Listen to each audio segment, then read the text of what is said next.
Hey everybody. As I was having meetings with the teams yesterday, I think I met with 5 different groups to go around decisions. What I realized was there were certain things that I was saying over and over and over to each of the teams. So what I've decided to do is just take a step back and make a couple of more just brief videos to pass that message along to everybody without me having to say it over and over and over 22 times in 22 different team meetings. First one, this one is going to be about the forecasting, demand forecasting, and the other is going to be some of the nuance around the financing decisions you're going to be making, the financial management you're going to be doing. So when it comes to forecasting the demand for your shoes, okay, I mentioned this in the orientation. How many shoes people are going to buy from you is a function of your price, quality, advertising, celebrity appeal, all those things, but also what the competition's doing. Right? Because if you have a wholesale price of $50 and everybody else in the industry has a wholesale price of $60, then your price is pretty low compared to the industry and you're going to have a lot of demand, right? If you have a wholesale price of $50 and everybody else in the industry on average is selling their shoes for $35, then your price is going to be relatively high and you're going to have relatively less demand, right? And like we've talked about so many times, the amount of demand you have, the market share you get, is not ultimately what determines your success, but you at least need to have an accurate demand forecast so that you can produce the right number of shoes, so you can distribute them to the right parts of the world depending on where people are going to want them, right? So what it comes down to is good demand forecasting is a function of accurately estimating, forecasting what the industry average values are going to be for SQ, number of models, price, advertising, all these kind of things. Okay. There's a couple of sort of nuances though I wanted to point out about this. The first thing is the fact that you're trying to guess what everybody else in your class is going to be doing, but especially right at the beginning, when it's the first year of the simulation or the first year of the practice rounds, you got nothing to go on. You got no information, okay? So just keep that in mind, that whatever changes you make here, which is your estimates of the industry average values, are purely speculative, okay? Once that first round happens, you're going to get reports. You're going to see what other teams are doing. You're going to start seeing trends. On Wednesday morning, I'm going to prepare a video basically walking through some of the highlights of the reports you're going to see.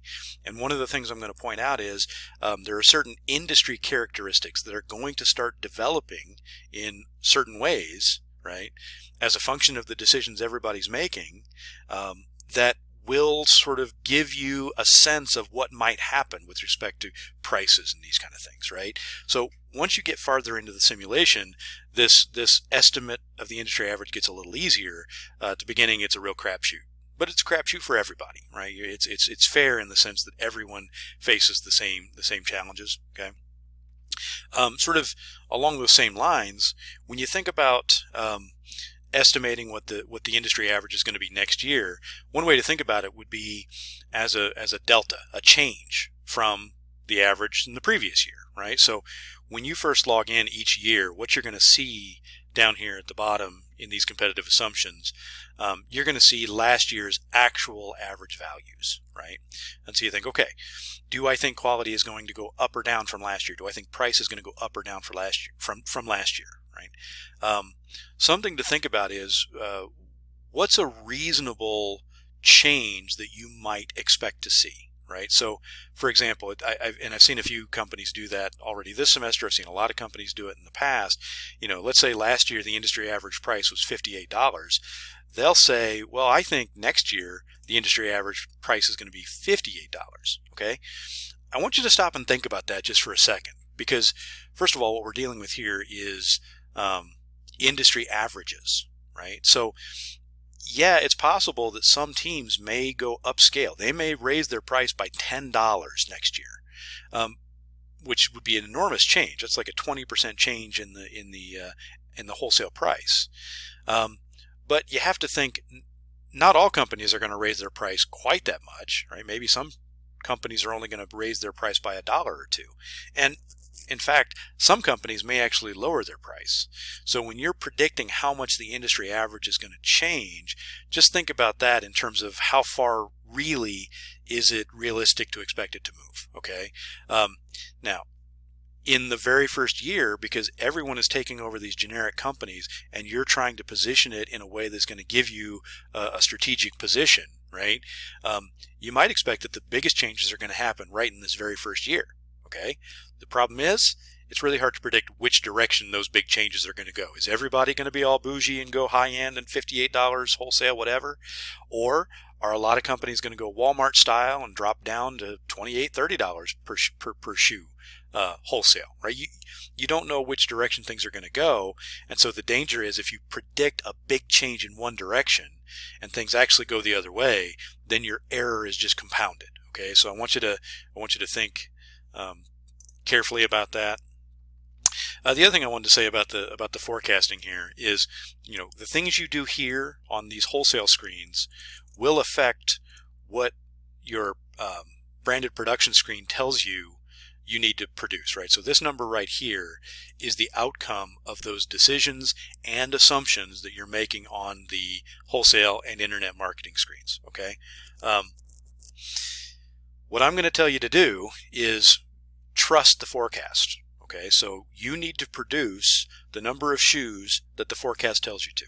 Okay, now that forecast will not always be perfectly accurate. In fact, at the beginning, it may be wildly inaccurate. Okay, and we'll talk about, when I look at the reports with you, we'll talk about how to diagnose how accurate your forecasting was. Okay, now let's say that in the first year, second year, whenever you have really bad forecasts. Right? It tells you to produce this many, and so you do produce that many, and then you end up with a huge surplus, or you end up with a big shortage. Right? That means that your forecast was inaccurate.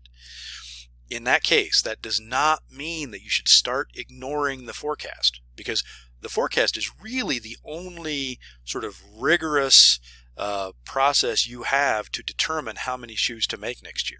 Right? If you start ignoring the forecast, then basically you're just pulling numbers out of your butt and there's no basis for them. Okay, so if you find yourself in a situation where your forecast turns out to be inaccurate, and I promise you that you will find yourself in that situation, the answer to that is not to ignore the forecast. The answer to that is to fix the forecast, make it more accurate in the future by doing a better job of estimating or forecasting what all of those industry average values are going to be. Okay, so those are the big things. Let me say one more thing about the forecasting itself. Another sort of common mistake I see people make when they're estimating what the industry is going to do. One of the things you want to keep an eye out for is, I'll call it internal consistency, right? So let's say that based on the trends in the industry, based on industry conditions, based on all the data we have available to us, we think that, last year the industry average quality was 4 stars. We think it's going to go up to 4.4 stars. Okay. Now we also have to make an estimate, a forecast of what we think is going to happen to the price, right? If we say that the industry average price is going to fall, say from $48 a pair to $44 a pair, we might recognize that there's a little bit of a conflict there, because what we're saying is we think the industry on average is going to move towards higher quality shoes, and at the same time we think the industry on average is going to reduce prices. Okay, is it possible that that could happen? Absolutely. But in general, you might expect that if people are going upscale with their quality, or if people are offering more models or spending more on advertising, they may try to take advantage of that increased perceived value by raising price to match. Okay, so that's something else I've seen people do that may be a little bit of a mistake that might lead to more unnecessary forecasting error. Okay, so understand that in the first year you've got very little information to go on. Think carefully about the size of the changes you're predicting in these industry average. Question whether the degree of change that you're expecting is reasonable, right? Especially knowing that companies may be moving in different directions.